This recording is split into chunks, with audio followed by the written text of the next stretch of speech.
girls with their nails done now. Episode का name है mysterious glasses.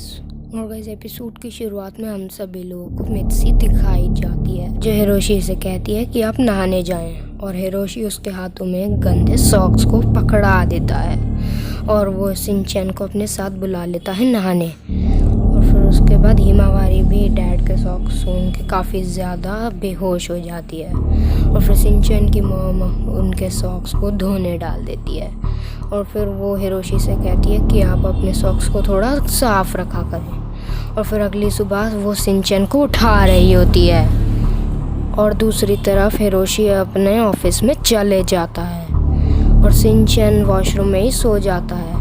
और जब सिंचैन की बस निकलती है तो फिर उसके पीछे सिंचैन की मॉम ज़ोर ज़ोर से भागती है और सिंचैन को बस में छोड़ के ही आती है। और फिर थोड़ी देर में वो हिमावारी के साथ में बाहर घूमने निकलती है, और रास्ते में उन्हें एक बंदर दिखता है जो उनसे कहता है, आप यहाँ क्या कर रहे हो? मैंने अपने ग्लासेस को खो दिया है, क्या आप मेरी मदद करेंगी? और फिर गाइस थोड़ी देर में वो उसके ग्लासेस को ढूंढ लेते हैं, और फिर वो कहता है मेरे पास आपको देने के लिए कुछ है नहीं, बट वो उन्हीं ग्लासेस को उनको दे देता है। और फिर मित्सी कहती है ये तो तुम ढूंढ रहे थे, मैं कैसे रख सकती हूँ? और फिर उसके बाद वो उन ग्लासेस को लेकर अपने घर पे वापस आ जाती है। और फिर सिंचैन आता है और कहता है वेलकम बैक मॉम।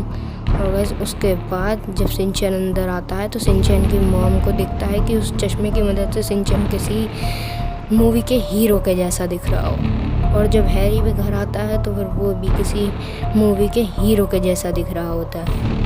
और जब वो सॉक्स मित्सी के हाथ में पकड़ाता है तो उनमें से भी खुशबू आने लग जाती है। और फिर एक आदमी बोलता है जो कि होता है नरेटर। और फिर थोड़ी देर में जब वो सिंचैन और हिरोशी की तरफ देखती है तो फिर वो सभी उसे काफ़ी ज़्यादा अच्छे दिख रहे होते हैं, और वो एक अच्छी सी ड्रेस पूरे दिन पहन के रखती है। और जब वो सिंचैन को अगले दिन उठाने जाती है तो फिर वो उसी के साथ में उठाने के बजाय उसी के साथ सो जाती है। और फिर ये देख के सिंचैन डर जाता है और वो वहाँ से भाग के अपनी बस में अपने आप चढ़ जाता है। फिर सिंचैन की मॉम कहती है चलो मैं सफाई शुरू करती हूँ, बट थोड़े टाइम बाद कोई हमें बताता है कि वो बीमार पड़ जाती है। और फिर हिरोशी उसे कहता है कि रुको मैं तुम्हारे लिए गरम गरम खाना बना के लाता हूँ। और फिर सिंचैन कहता है ओके लीडर। और फिर हिरोशी अपने कपड़ों को चेंज कर लेता है और खाना बनाने लग जाता है, और वो गरम गरम खिचड़ी लाता है सिंचैन की मॉम के लिए। और फिर उसकी जो ड्यू होती है सारी की सारी स्टीम वो उनके ग्लासेस के ऊपर चिपक जाती है, जिससे उन्हें ग्लासेस उतारने पड़ते हैं। और फिर जब वो वापस से उन ग्लासेस को लगाने लगती है तो फिर वो ग्लासेस अपने आप गायब होकर उस बंदर के हाथ में आ जाते हैं। और फिर हमें एक बड़ा आदमी बताता है और कहता है चलो इस औरत को इस बंदर ने सिखा दिया कि बदसूरत को भी प्यार करना चाहिए।